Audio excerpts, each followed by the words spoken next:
Social Studies 20, going to take a quick look now at the course of World War II.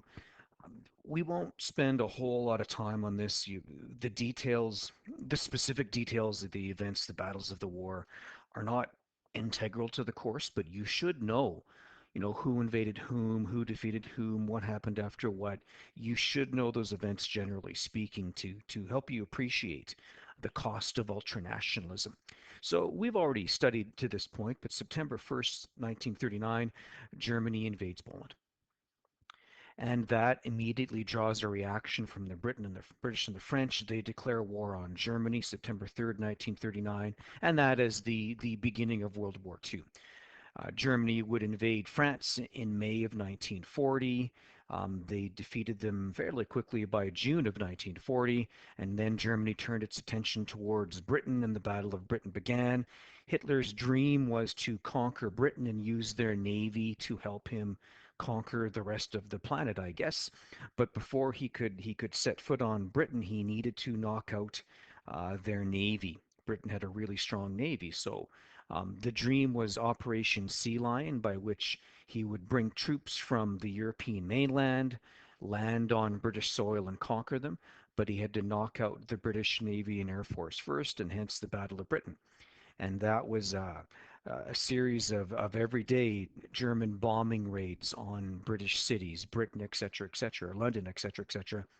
The intent being he would bomb Britain into submission, force their surrender, and then he could take their navy. Um, the British never did give up. He was never able to knock out the British Air Force and Navy, so Operation Sea Lion could never actually happen. They never set foot on British soil. France surrendered, as I said, in June of 1940, and then in June of 1941, Germany turned its attention to the Soviet Union.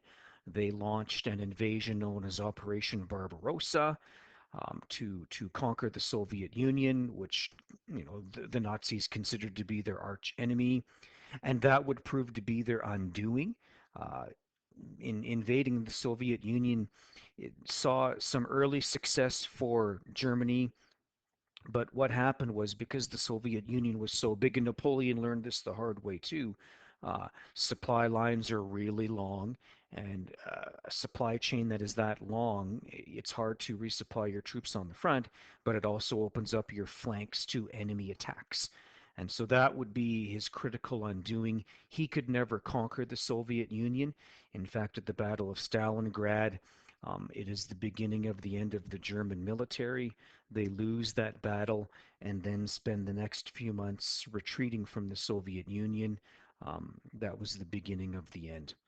In December of 1941, as you probably know, Japan, in a surprise attack, bombed Pearl Harbor, and that drew the Americans into the war. Don't forget, they hadn't really been involved till this point, but now they are on the side of the Allies.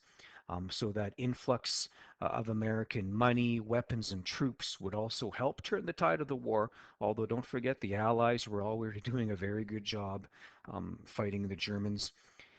On June 6th of 1944, the Allies land on European soil. Like, don't forget, they'd been driven off as late as 1940. But beginning in 1944, after the success of D-Day, Allied troops do land on European soil. If you've seen Saving Private Ryan, that is a movie about the Allied landing um, on Normandy Beach. Canadians fought and landed at Juno Beach, and there was Sword Beach, and the Americans were at Omaha, and so on. But just understand that that was also a big turning point in the war.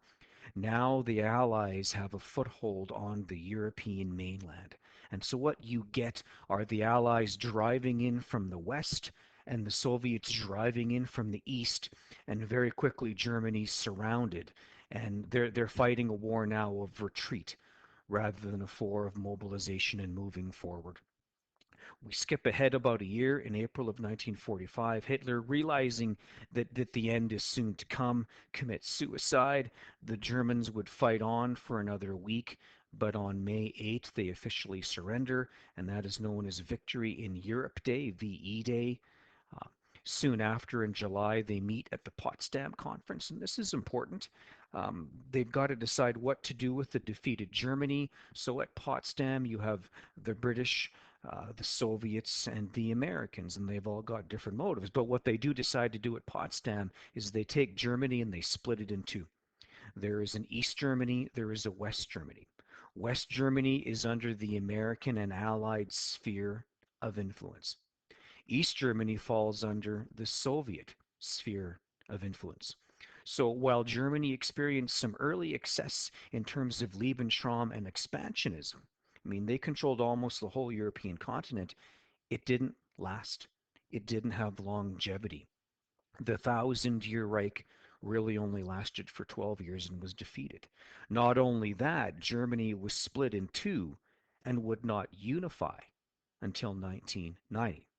Big cost of ultranationalism. And so while the war in Europe is over, it rages on in the Pacific.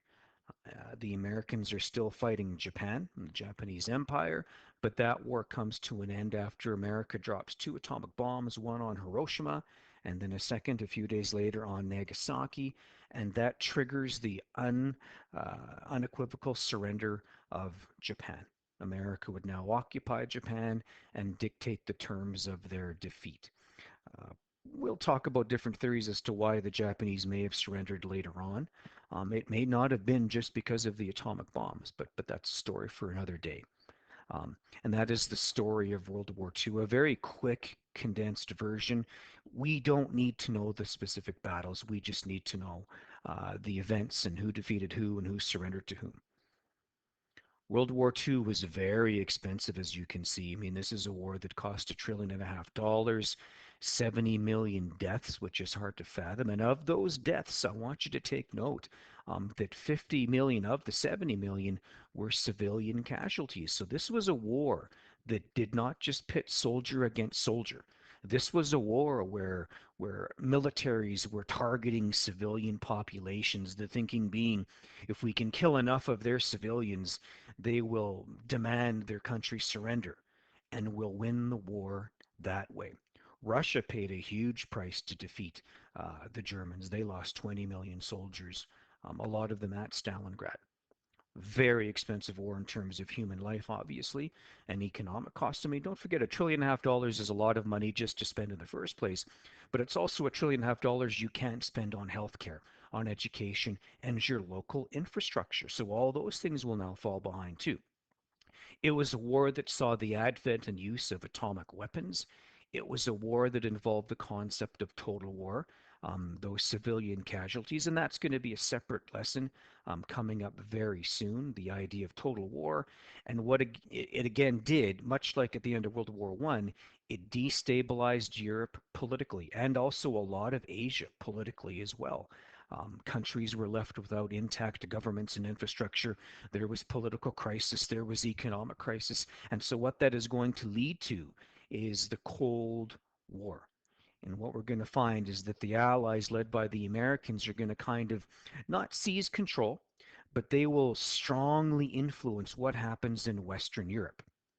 Whereas the Soviets, beginning with Stalin, will seize control and strongly influence what happens in Eastern Europe. And that will set the table for the Cold War, which is something you come back and learn a lot about next year in grade 12. But just know that it starts at this point. Technically, the Cold War begins as early as Potsdam in July 1945.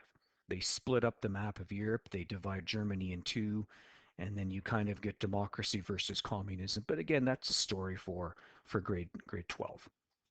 So there you go. Really abridged, condensed version of World War II. It's all we really need. This is probably the most important part of the lesson. This is the cost of World War II, but this is the cost of ultra nationalism.